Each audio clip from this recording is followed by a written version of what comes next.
네, 매너리즘과 슬럼프의 원인은 굉장히 여러 가지가 있을 수 있지만 외부적인 것과 내부적인 것을 좀 구분할 수 있는 것 같아요.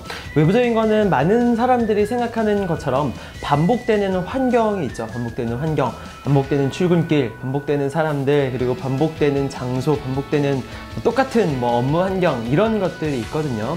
근데 사실은 그런 부분들은 있어요. 분명히 반복되는 부분들은 있어요. 근데 정확하게 얘기를 하면 반복되는 무언가에 더 주목하는 게 있어요.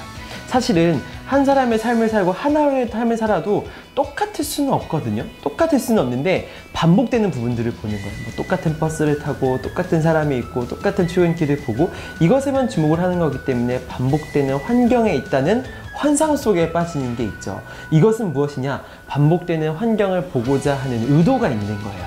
이 말은 무엇이냐? 자기가 매너리즘에 빠지고자 하는 것을 선택한 것이죠. 이제 이런 의도는 저는 분명히 있다라고 생각을 하거든요. 반복되는 환경의 탓도 있지만 반복되는 환경에 주목하는 나의 모습이 있는 것은 아닌가라고 좀 볼 필요는 있는 것 같아요. 감정이 무뎌진 상태인 경우도 굉장히 많아요. 자신이 감정의 민감도라 그러죠. 보통 사람들도 보면 똑같은 기쁨을 줘도 어떤 사람은 굉장히 크게 느끼고 어떤 사람은 작게 느끼거든요. 그래서 이게 시간이 지나 보면 감정의 민감도가 점점 떨어지는 경우들이 많아요. 그래서 오히려 이런 것 같은 경우는 맨 처음에 느꼈던 감정을 잘 캐치하는 게 되게 중요한 것 같아요. 내가 이게 선생님 날 때 엄청난 친구들의 제자들의 축하를 받고 엄청나게 감동을 받았다. 그럼 이 감정을 잘 캐치를 해서 잘 적어 놓는 거예요. 잘 적어 놓고 재생을 시키고 이 감정의 민감도를 높게 유지하는 것 되게 중요하고, 경력을 쌓아가면 쌓아갈수록 감정의 민감도가 떨어지는 경우들이 분명히 있거든요. 근데 이런 경우에도 이 감정의 민감도를 계속 높여놓는 훈련들을 하는 게 되게 중요한 것 같다, 이런 생각들을 많이 합니다.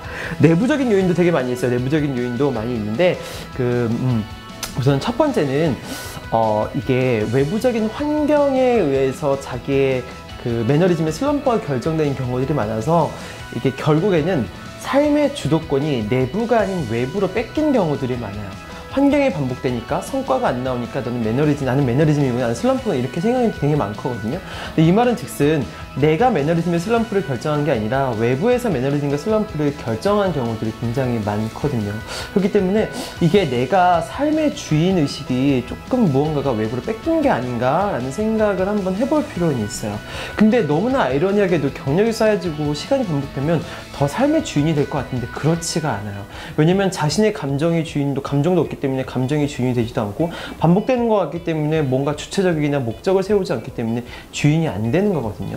그렇기 때문에 이런 경우에는 오히려 자신감이, 자존감이 떨어진 경우들이 많아서 주인의식을 뺏긴 경우가 많고, 주인의식이 뺏겨진 또 하나의 가장 큰 원인은 뭐냐면 삶의 목표를 잃어버린 거예요. 오늘 하루의 목표, 오늘 하루의 목적, 내가 이것을 왜 해야 되는지, 이런 의미들이 있어야 되거든요. 근데 반복되니까 내가 원래 무엇 하고 무슨 미션을 가지건 아무 의식이 없는 거예요. 그래서 아무 생각도 하지 않고 목표나 목적이 없기 때문에 이렇게 삶의 매너리즘에 빠지고 슬럼프에 빠지게 되는 것 같습니다.